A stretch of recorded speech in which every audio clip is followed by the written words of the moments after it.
여러분 안녕하세요. 10월 22일 방송을 시작하겠습니다. 오늘은 날씨가 너무나 맑고 가을의 온연한 날씨를 느끼고 있는 것 같습니다. 이런 밝고 화창한 날씨에도 불구하고 자산시장은 사실 매우 시끄럽죠. 그리고 격동하는 이 100년의 흐름의 큰 줄기에서 여러분들이 바로 선점할 수 있는 위치에 끊임없이 동행하셔서 콜럼버스가 아메리카 대륙을 바로 발견을 해서 바로 새 세상을 열었던 것처럼 우리 또한 초기 시장의 참여자로서 그 목적지에 도착할 수 있는 그날을 기다리며 방송을 시작하겠습니다. 간밤에 미국 증시가 2.31, S&P가 2.37, 다우가 2.47, 큰 폭의 반등을 보였어요. 그랬더니 미디어에서 뭐라고 언급을 하냐? 금리 인상 막바지이다. 미국 증시 2% 업. 자, 스냅은 28% 하락. 자, 중요한 건 금리 인상 막바지래요. 미국 증시가 2% 상승하였다. 금리 인상 막바지할지, 자, 어떠한 이슈들이 나왔는지 하나씩 살펴보자. 샌프란시스코 연은 총재 0.75% 영원하지 않아. 미국 연준에서 속도 조절론 점화. 메리 데일리 샌프란시스코 연은 총재가 이런 말이 언급이 나오고 있고요. 자, 그리고 금리 인상 속도 조절 계획이 필요하다. 중단하지는 않지만 50bp에서 25bp 둔화가 적절하다. 자, 그리고 연준 내 과도한 긴축 우려가 커져 있다. 12월 50bp 인상 여부를 논의할 듯하다. 월스트리트저널. 자, 그러면서 레이널 브레이너드 연준 부의장이 나오고 있고요.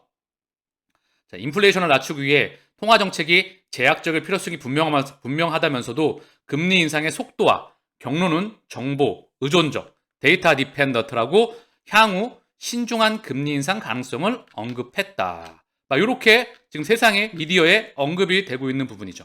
그랬더니 CME 페드워치에서 11월 75bp 인상 가능성이 88%, 연준의 속도 조절론 재부상하고 있다.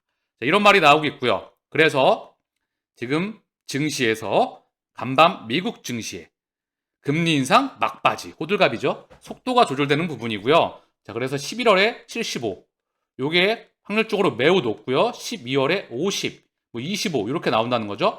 25가 나오게 되면 반등이 나오겠죠. 50 나오게 되면 75bp를 반영하다가 반등이 나오겠죠.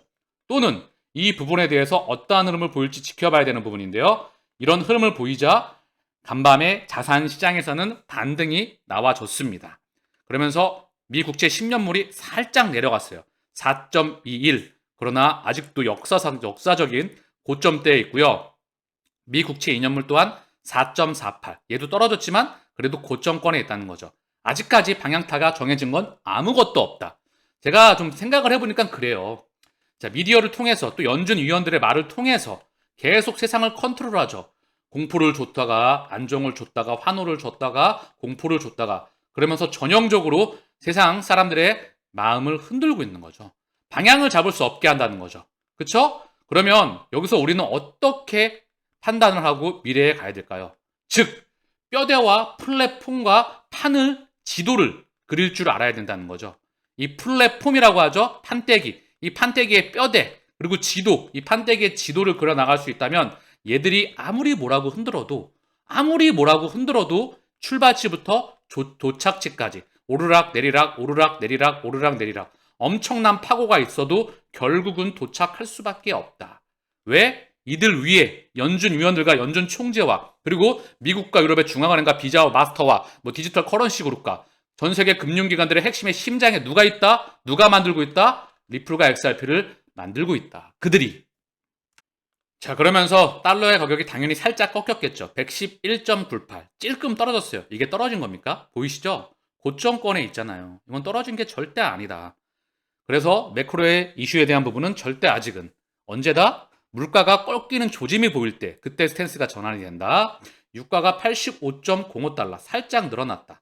감산과 우크라이나 전쟁에 대한 어느 정도 그리고 중국에 대한 봉쇄에 대한 부분 전 세계 락다운이 완전히 가동되는 그 부분 이런 부분들의 모니터링이 확인이 돼야 물가가 살짝 반등이 나온다. 그때 연준의 스탠스가 5년이 꺾여져 나오면서 시장에 다른 모습을 보일 수가 있다.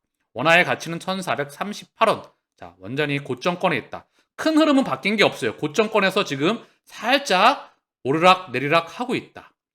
자, 비트코인은 2,760만 원 바닥권에서 지지부진한 흐름. 자, 이게 제일 좋아요. 팍 떨어져서 8,000만 원 초반대, 초중반대에서 8,200, 300대에서 2700대에서 계속 왔다 갔다 하죠. 이때 바닥에서 길 때 모으기 좋을 때다. 무슨 말이냐? 과거 시계추를 돌려보면 언제다? 자, 한눈에 보이죠? 이때입니다. 2600을 찍고 자, 300만 원 중반대, 1500, 500 자, 이렇게 바닥에서 빅빅 기었다는 거죠. 무려 2년간 모을 기회를 주었다. 그리고 1년도 안 되는 몇 개월 만에 자, 바로 그냥 500만 원대에서 8천만 원대 초중반까지 몇 배죠? 16배가 넘는 수익률을 보이게 되죠. 바로 이 기간 동안에 열심히 모아 가시길 바랍니다. 자, 그 사이클이 2023년도 기준점이 될 것 같아요. 살짝 밀리거나 그 기준점에 있겠죠. 우리는 넥스 사이클의 바로 최심장이 자, 리플의 가격 또한 659원. 자, 지지부진한 흐름을 보이고 있어요. 자, 바닥을 찍은 건 아니지만 어쨌든 박스권의 흐름을 보이면서 자, 떨어졌다가 아랫꼬리를 딱 찍으면서 살짝 올라오고 있지만 현재 이 박스권의 흐름을 보이고 있는 상황입니다. 자, 그러면 자, 이게 보면 미국 증시의 차트거든요. 한번 보자고요. 나스닥의 차트인데요. 자, 이게 고점 대비 많이 빠졌거든요. 많이 빠졌다가 지금 반등 나왔어요. 이렇게 빠졌을 때, 자, 그리고 이렇게 빠졌을 때 자, 세상을 망할 것처럼 미디어가 언급을 하고 있습니다. 도저히 겁이 나서 뭐 지금 담겠습니까? 일반 개인 투자자들이 또는 코인 시장의 일반 개인 투자자들이 기계적으로 담을 수 있을까요? 담을 수 있겠죠. 제 방송을 들으시는 분들이나 또는 펀더멘탈의 본인의 연구와 분석을 통해서 자기가 가지고 있는 대상에 대해서 100배 이상 커진다는 확신이 있으시면 내가 사고 떨어지는 부분에 대해서 언제든지 땡큐하고 담을 수 있는 분들은 당연히 시장 초기 참여자로서 목적지에 도착하리라 생각을 합니다. 자, 그러면 자, 보면 이 부분이에요. 자, 저점은 깼죠? 쌍저점을 깼어요. 그리고 다시 올라오고 있는데 이렇게 떨어졌었을 때 세상은 망하는 것처럼 보인다. 그러나 늘 빠지고 나면 반등이 나왔다. 빠지고 나면 여기 더 빠질 수 있겠죠? 시스템 리스크로 가면 더 빠지죠. 그러나 연준의 스탠스는 급격하게 바뀌겠죠. 그 전에 지금 약간 또 마사지를 하고 있는 것처럼 보이지만 어쨌든 물가를 명분으로 하기 때문에 얘네가 물가를 명분으로 하는 거예요. 인플레이션을 의도적으로 일으켰습니다. 다시 한번 코로나 팬데믹으로 자, 전 세계 미국에서 12년간 물가 상승률 고작 2%를 못 맞췄어요. 생산 기술의 혁신과 제조 원가, 즉 매출 총이익률이라고 하죠. 매출 원가. 생산 기술의 제조 혁명과 자, 그리고 대량 생산 체제의 완성. 이미 오래되었죠. 그리고 전 세계 인구의 폭발적인 증가. 그리고 끊임없이 발전하게 되는 과학 기술. 그로 인해 이대로 가다가는 지구가 공멸할 수밖에 없겠죠. 그렇기에 코로나 락다운을 의도적으로 일으킵니다. 그러면서 전 세계의 병목 현상, 반도체와 잊혀진지를 중심으로 해서 병목 현상이 일어나게 되고 락다운이 일어나게 되죠. 그리고 우크라이나 전쟁을 일으키면서 러시아가 과연 이렇게밖에 우크라이나가 이렇게밖에 못할 수밖에 없나 현대전에서 말입니다. 그리고 쇼를 하고 있습니다. 물가를 미친 듯이 올리고 있죠. 기름을 부었어요. 에너지와 식량을 통해서 기름을 또 붓죠. 중국이 뭐든 또 잠겨 있죠. 이런 부분들. 자, 그리고 원유에 대한 감산. 원유는 이미 석탄, 석유, 그다음 가스로 가는 중간 단계에 있는데 감산을 통해서 지금 인플레이션을 의도적으로 일으켰다. 그리고 명분을 만들어서 양털을 계속해서 깎고 있다. 그리고 생산을 줄여서 물가를 올려서 소비를 줄여버린다. 그러면 즉 투자도 줄여버리겠죠. 생산을 더 할 필요가 없고 사람도 더 뽑을 필요가 없습니다. 사람도 잘라버리겠죠. 고용 감축을 하고 그리고 생산량도 줄이게 되고 설비 투자 인프라 모든 거를 꼭 필요한 부분 외에는 성장 섹터 외에는 줄일 수밖에 없겠죠. 제조를 말씀드리는 거죠. 자, 그리고 마지막으로 고용, 생산, 소비, 투자 고용까지 줄이게 되는 겁니다. 이 4대 경제 캐파를 줄이게 되면서 결국 다음 세상은 뭐다?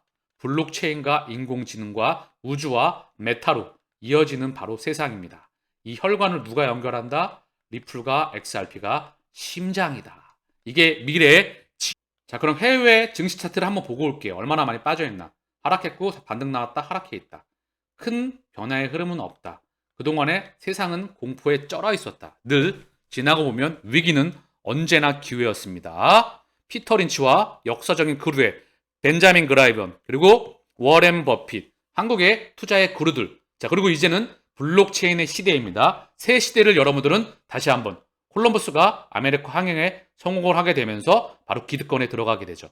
바로 우리가 바로 이 초기 시장의 콜럼버스라는 부분을 여러분들은 인지를 확실히 하시길 바랍니다. 매매가 아니라 투자를 하시면서 자 그리고 닉케이 거의 비슷한 흐름이에요. 세상이 망할 것처럼 보이지만 상해도 거의 비슷한 흐름이죠. 유로스톡 자 거의 비슷한 흐름이에요. 그렇게 많이 폭락해 있진 않아요. 폭락했지만 그 바닥권에서 있었다. 요 바닥권에 있을 때 미디어는 엄청난 공황장애를 일으킬 정도로 공포를 대중에게 심어 주었다라는 부분이죠. 대만은 요즘 문제 리스크가 크죠? 굉장히 많이 빠져 있습니다. 대만은 리스크가 상당히 크다. 우크라이나 다음으로 대만 사태에 대해서 상당히 지금 이야기가 많이 나오고 있는 상황이죠. 자, 그리고 홍콩도 한번 보겠습니다. 당연히 홍콩 또한 크게 흔들거리고 있어요. 자, 그리고 한국 코스피의 주봉 화면입니다. 한눈에 들어오죠? 코로나 팬데믹으로 훅 빠졌다가 엄청난 유동성. 자, 동학개미운동은 사라진 지 오래예요. 동학개미운동은 성공한 적은 없습니다. 훅, 그리고 거래량 폭증, 그리고 다시 한번 이 슈팅 나왔던 부분이 추세를 벗어나는 상승은 다시 돌아올 수밖에 없다. 그리고 이제 아래쪽으로 언더 슈팅이 나오고 있는 상황이죠. 즉, 매크로 정리를 하겠습니다. 매크로는 지나갈 수밖에 없다. 자, 20슈팅 나왔던 거 되달아줬죠? 이렇게 섰다리 꺾인 거예요. 이제 이 부분에서 바닥권을 잡게 되면서 다음 넥스트 사이클을 우리는 차분히 기다려야 된다. 그때까지 땡큐하고 개수를 모아가면 됩니다. 투자 대상의 코인 개수를 모아가면 그게 진리와 원칙이라 생각을. 힘먼 연설 자료 받은 리플 CEO 브래드가 SEC를 믿지 말라고 자신의 트위터에 경고를 하였습니다. 보면 SEC는 대중이 SEC를 투명하고 명확한 기관이라 여기길 바라지만 그들을 믿지 말아라. 진실이 밝혀지면 SEC의 위선에 충격을 받을 것이다. 힘먼의 연설은 결정적인 역할을 할 수 있는 증거 자료이다. 자, 리플 측 법률 고문이 SEC가 힘먼 자료를 전달했고 이는 SEC의 내부 이메일 내용으로 구성됐다고 밝힌 바 있다. 참고사항으로 언급을 드리면요. 사실 고래의 움직임들은 대중에게 그다지 좋게 보이지가 않죠. 늘 대중은 허수아비였고 양털로서 양의 몰이를 늘 하였습니다. 이들의 방향을, 의도를 읽지 못한다면 끊임없이 인생이 끝나다가 이렇게 속다가 끝납니다. 이 부분을 인지를 하고 이들의 움직임을 파악하여 미래를 그려나가는 이들의 움직임에 어깨에 올라타면서 자본으로부터 독립할 수가 있다는 부분을 다시 한번 명확히 인지하시기를 바랍니다. 앤드리슨 호로이츠, 미 하원 부의장 출신 규제 담당자로 영입하였다. 자, 리플의 초기 투자자, 미래를 만들고 미래를 예측하는 바로 엄청난 기득권 중에 하나이죠. 리플의 초기 투자자이면서 말입니다. 자, 미국 하원 금융서비스회 부의장 출신 콜린 매쿤을 정부 업무 책임자로 영입했다. 유명 벤처캐피탈 앤드리슨 호리어치 크립토가 홈페이지를 통해서 콜린 매쿤이 정부 업무 책임자로 합류했다. 그가 가진 입법 관련 지식은 회사의 소중한 자산이 될 것. 미국 하원에서 10년 넘게 근무한 경력을 가지고 있다.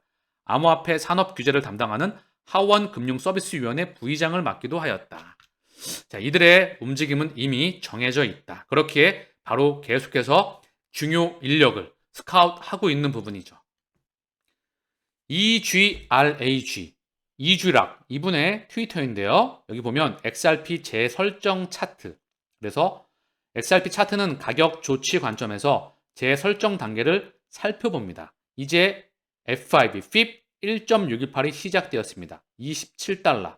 안전벨트를 매세요. 우리는 달에 간다. XRP 아미, XRP 커뮤니티, XRP 홀더.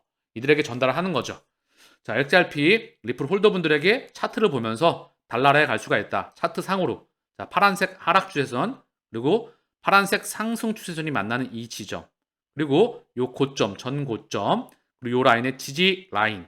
요 선들을 봤었을 때 에너지가 응축되면서 달러의 가격으로 갈 수가 있다는 부분을 언급을 하고 있는 거죠. 에너지가 응축되고 있기 때문에 기간이 되면 우리 가격은 달러에 갈 수밖에 없다라고 지금 희망을 심어주는 그런 트윗을 하고 있습니다. 저는 이 부분이 나오면 참고만 해요. 이미 제가 언급을 드렸지만 모니터 6개를 가지고 5개에서 6개를 가지고 차트 매매를 많은 시간 동안 하루에 10몇 시간 동안 해봤었다. 그러나 심리를 보고 큰 흐름을 보는데 참고를 하고 보조 지표로서 보조 수단으로서 참고를 하고 활용을 할 뿐입니다. 큰 그림, 맵은 이미 제가 오늘 방송에서도 지도를 계속 그려드리고 있죠. 에너지가 응축되면 빵! 다시 한번 에너지가 응축되면 빵! 이때는 접근을 할 수가 없겠죠? 그래서 초기 시장 참여자로서 이 지지부진한 박스권의 흐름을 지나고 자, 콜럼부스가 아메리카 대륙을 발견하게 되고 규제에 대한 명확성이 나오고 법계 규제화가 상원과 하원을 통해서 정해지고 그리고 법과 규제를 통해서 규제에 대한 명확성이 나오게 되면 금융기관 이제 들어가래. 야, 금융기관에 세계에 있는 금융기관 증권사 뭐 자산운용사 헤지펀드 야 얘네들 이제 들어오래. 블랙록하고 피델리티 얘네들 만나고 있잖아. 이제 얘네가 선봉에 섰는데 우리 보고 들어오라고 하네.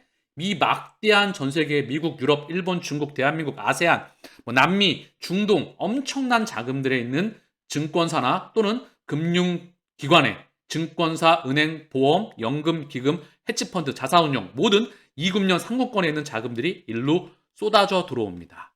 그게 SEC와 리플의 소송에 대한 명확성과 비트코인 현물 ETF와 따라 나오는 명확성으로 인해서 자금이 들어오게 된다. 그러면 대중은 또 이때 들어오겠죠. 왜? 그렇게 세뇌를 받았기 때문에. 그러나 이 방송을 보시는 분들은 이미 미래 지도를 읽어 나갈 수 있는 통찰력을 많이 익히셨을 거라 생각을 합니다. XRP 가격 예측. XRP가 1달러를 넘을 수 있습니까? 큰 그림에선 이 가격은 보이지도 않겠죠. 그러나 머지않은 시점에 갈 수가 있다. 기술적인 분석으로 언급을 하고 있는 건데요. XRP의 가격은 지난 한 달 동안 20% 이상 급등했습니다. 자, 브래드 갈링하우스는 현재 소송이 2023년 상반기에 해결될 수 있다고 제안했습니다. 그리고 XRP의 다음 단계는 무엇입니까? 지난달에 성공을 제외하고 XRP의 가격은 여전히 2018년 사상 최고치인 3.40달러보다 훨씬 낮기 때문에 토큰이 향후 몇 달 동안 아마도 1달러를 표시를 넘어서도록 강화될 여지가 많이 남아 있습니다. XRP 가격의 다음 단계는 무엇입니까? 그래서 현재 XRP의 가장 강력한 지지 영역은 0.43달러이며 시가총액 기준으로 여섯 번째로 큰 디지털 자산에 대한 가장 강한 저항 수준은 토큰이 현재 빨간색 촛불을 형성하고 있기 때문에 약 0.50인 것으로 보입니다. 지지와 저항을 언급하고 있습니다. 그래서 기술적으로 지금 반등이 나올 수가 있다는 부분을 언급을 하고 있고요. 1달러 이상의 휴식이 예상됩니까? XRP가 어떻게든 탐나든 3.40달러에 도달할 수 있다면 보도 당시 가격이 647%나 증가하는 것을 의미합니다. SEC에 대한 소송에서 리플이 우위를 점하지 못한다 해도 조만간 그러한 극단적인 발전으로 이어질 수 있습니다. 라고 하면서 희망을 주는 메시지를 미디어를 통해서 기술적으로 언급을 하고 있는데요. 늘 말씀을 드리죠. 기술적인 지표는 참고만 한다. 이미 펀더멘탈과 미래 그림은 정해져 있다. 시간을 내 편으로 만들만 작업만이 남아있을 뿐이다. 올라간다고 좋아하게 되면 떨어질 때 슬프게 되죠. 정말 단순하게 언급을 드립니다. 올라갈 때 좋습니다. 아주 기본적인 것도 저도 좋아요. 그러나 올라갈 때 좋고 떨어질 때 슬프다면 내가 많이 지칠 확률이 높겠죠. 이미 평생 저는 투자할 동향을 마음으로 먹었습니다. 그렇기에 나중에 돈이 필요하면 찔끔찔끔 팔아서 쓰면 됩니다. 결국 떨어지는 지금 가격대는 기계적으로 모아갈 수 있는 최적의 시그널이라 생각을 합니다. 자, 홍콩 통화청 실험, CBDC 스테이블 코인들과 함께 작동 가능하다. 자, 그래서 새로운 실험에서 CBDC는 중개 사업자가 파산하더라도 민간 프라이빗 발행 스테이블 코인과 함께 작동할 수 있다고 금요일 밝혔다. 홍콩 통화청이 추진하는 프로젝트 오럼은 일반 쇼핑객이 CBDC를 직접 사용하지 않고 프라이빗 스테이블 코인을 사용하는 시스템을 테스트했다. 홍콩 당국은 소매용 CBDC 프로토타입이 유연성 있고 개인정보를 보호한다고 덧붙였다. 조금 더 구체적으로 집행이 되고 있죠. 도매용 CBDC, 소매용 CBDC, 그리고 민간 스테이블 코인. 여기도 이제 어디에 픽스가 될 수 있는 스테이블 코인이 중요할 수가 있겠죠. 나중에 비트코인, 금, XRP 픽스 기반, 자, 스테이블 코인이 발행될 수 있는 그런 기전이 나올 거라 생각을 하고요. 현재 중국은 소매용 CBDC, 그리고 중요한 건 전 세계 기득권들의 국제 결제 통화 기준점으로 해서 도매용 CBDC, 달러, 유로, 엔, 파운드, 위안화, 그리고 스웨덴, 크론의 스위스 프랑 이런 기준점으로 캐나다 달러와 함께 그리고 이들 미래는 이미 BIS를 통해서 정해져 있는 부분이겠죠. 그 전에 홍콩에서 또한 스테이블 코인들과 함께 작동할 수 있도록 설계를 하고 테스트를 하고 있다는 부분이죠. 이미 돈들이 현재 가지고 있는 돈, 우리 돈은 CBDC로 바뀌죠. 그리고 스테이블 코인, 이 영역에 대한 부분들이 확장되어 나가겠죠. 민간에서 쓰일 수 있는 그리고 오프라인에서 쓰일 수 있는 그 부분들도 인프라가 깔려야 됩니다. 자, 이미 세상은 이런 시스템을 여러 단계로 테스트하고 있습니다. 왜? 이 시스템을 도입하기 위해서. 자, 미국 사우스캐롤라이나에서 첫 NFT 기반 부동산이 팔렸다는 소식입니다. 이 세상은 올 수밖에 없고요. 그 매크로의 흐름을 보는 겁니다. 거시적인 흐름은 피델리티 암호화폐 부분 6개월 안에 100명 신규 취원한다. 세계적인 자산 운용사 중에 하나인 피델리티에서 6개월에 100명을 신규 취용한다는 소식이죠. 계속해서 고용을 축소해 나가고 있는데 이 시장에 대한 인력은 필요할 수밖에 없겠죠. 인공지능과 블록체인에 대한 인원은 폭발적으로 증가할 수밖에 없다. 다만 이들이 증가한다는 건 다음 제조와 전체 고용을 줄일 수밖에 없다는 안타까운 소식이기도 합니다. 자, 그리고 올해 3분기 상위 10위권 메타버스 거래량 80% 줄었다. 즉 여기 또한 유동성이 씨가 말라있기 때문에 지금 오히려 매입할 수 있는 기회겠죠. 왜? 매크로가 쉽기 때문에. 전반적으로 블록체인, NFT 토큰, 코인, 그리고 주식, 그리고 부동산, 모든 채권, 자금줄이 필요한 이 부분에는 씨가 말라있죠. 자, 지금이 매입할 수 있는 최적의 기회라 생각을 합니다. 내가 사고 떨어지더라도. 왜? 지금 이미 무척 싸기 때문에 그 지표들을, 그 신호들을 여러분들은 눈으로 확인하고 계십니다. 원화가 환율 장중 1440원을 재돌파하였다. 원화가 10몇 년 동안의 가장 큰 약세라는 거죠. 즉 위헌자산의 또는 신흥국 통화의 대표 기준 달러인 원화가 이렇게 약세라는 겁니다. 위안화와 더불어서. 그리고 파운드와 엔화 다 박살나 있죠. 러시아 루브라와 정말 극단적인 통화를 제외해놓고. 자, 그리고 아프리카 TV에서 가상자산 발행을 검토한다는 소식입니다. 상표 등록은 퇴짜. 회사 측 중장기적인 계획, 당장 발행 계획은 없지만 이들 또한 준비를 해야 된다는 걸 당연히 알고 있다는 거죠. 국내 MCN 업체 아프리카 TV가 암호화폐 발행 검토를 하고 있다. 그래서 블록체인 자회사 프리메타가 블록체인 서비스 전문 기획자를 채용하고 있다. 여기는 계속 채용할 수밖에 없습니다. 인공지능과 블록체인과 웹 3.0은 이 부분 참고하시고요. 앞으로는 컴퓨터 언어와 프로그램 언어와 자신이 가지고 있는 전공 분야를 융복합시켜서 바로 실생활에서 사용할 수 있는 인재가 필요로 할 수밖에 없어요.